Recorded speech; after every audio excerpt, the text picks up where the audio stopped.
Samahan ko muna si Jeron. Si schedule niya ng ano ngayon, ng cleaning ngayon. Nung isang araw, ako ang may dentist appointment. Hindi namin pinagsabay kasi ayaw kong magkasabay kami. Mainipin kasi masyado. Kaya sabi ko, pag nagbubuk ako, nihiwalay ko na lang yung appointment niya sa appointment ko. Solo lang ako pumupunta. Ngayon, hindi ko lang siya pwedeng hayaan. Kaya, ihatid ko. Ayan. Ang sunod na appointment ko, October na eh. Ako muna.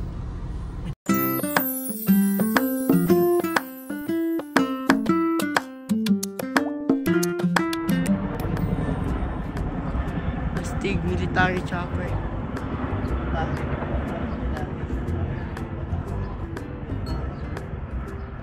At kami ay Achieving 10,000 steps. magbabawas ng calorie para makapagdagdag. Grabe, naka 9,000. Pupunta kami sa Hanky. Doon kami mag-dinner for tonight. Hanky. Yun. Paalis na sila. Pero susunod kami. Pero mauuna pa kami kasi kami ay magbabike. Ang Hanky malapit lang dito sa amin eh. Parang mga 2 kilometers lang yata. Wala pang 2 kilometers. So, ayan. Bike muna kami. Ganda ng lakaran guys. So, hindi mawiwili maglakad pag ganyan, no? Ang init na. Tapos, pero, hindi ka masiinitan masyado kasi nga dito sa along Fairmount Drive, madami ditong puno. Ganyan, no? Daming puno. So, maraming shade. Kahit maglakad ka dito ng kaarawan pa. Pero ngayon ay masarap na. Mainit lang siya, no? Pero yung hangin niya medyo malakas, malamig. Kasi ay ngayon naman ay alas 7 na ng gabi. Past 7 na. Kauuwi lang kasi ni Joyce sa galing trabaho. Lagi kasi ang OT. Meron daw sila kasing event kasi may pa Father's Day sila sa mga parents ng mga bata. Kaya yun. Kauuwi 7 na, pasado na. Na kami, oh. Nandun lang yung kanto. Matigas na rin itong mga kasama ko magbike, oh. Ang bilis namin. Napakalayo pa rin na mami, eh. I'm going full speed. Alam mo, tagal natin maghihintay sa kanila. Kaya nga. Bilis natin, eh. I don't even see them. They're probably 10 kilometers away. 2 kilometers nga lang siguro to, eh. Hanggang kanto. Or wala pa. From the house. Whew. Malapit na lang to, guys. Ayun. Ayun, kanto na siya ng Southland. North. Ng Heritage Drive. Yun yung mga nagdadaan na yun. That's Heritage Drive. Ayun, kung saan lumabas yung kotse, doon kami mapasok. Para mag-Hanky.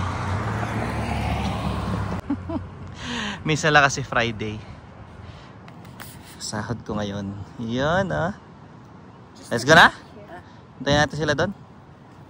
And Hanky? Let's go.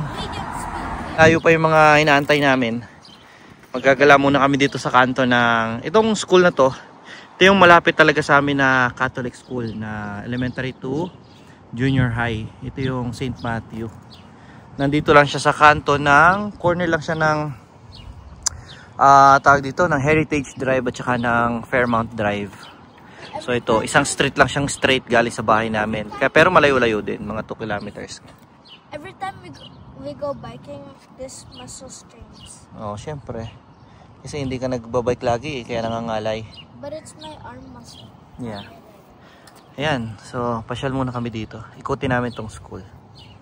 Yan, ah. Tara. Ayan siya, oh, St. Matthew. Kung hindi talaga dahil ang work ni Mami dati sa ay malapit dun sa pinapasukan nila sa St. Stephen, dito talaga dapat sila papasok. Based on kung nasaan yung tinitirhan namin na bahay. Ganun kasi dito zoning eh. Sa zone na yun, ang nakakasakop na school ay itong St. Matthew. Pero kinausap nga lang namin na tinanggap sila sa ibang school na mas malayo sa bahay. Como doon nga kasi nagwo-work dati si Mami. Malapit, sa tapat lang nun. Kaso, dahil sa opportunity, kinailangan din niya lumipat. So, wala din. Pero ang setup naman, siya yung nagda-drop sa kanila sa umaga. Then ako yung sumusundo sa hapon. Hindi rin naman din kalayuan sobra. Malapit lang din pag nakasasakyan. Hindi nga lang pwedeng lakarin ng mga to. Pwede naman ibas. Pero pwede din namang ibas. So, nagbabas sila minsan. Yun, dito na kami. Dito na kami kakain for tonight.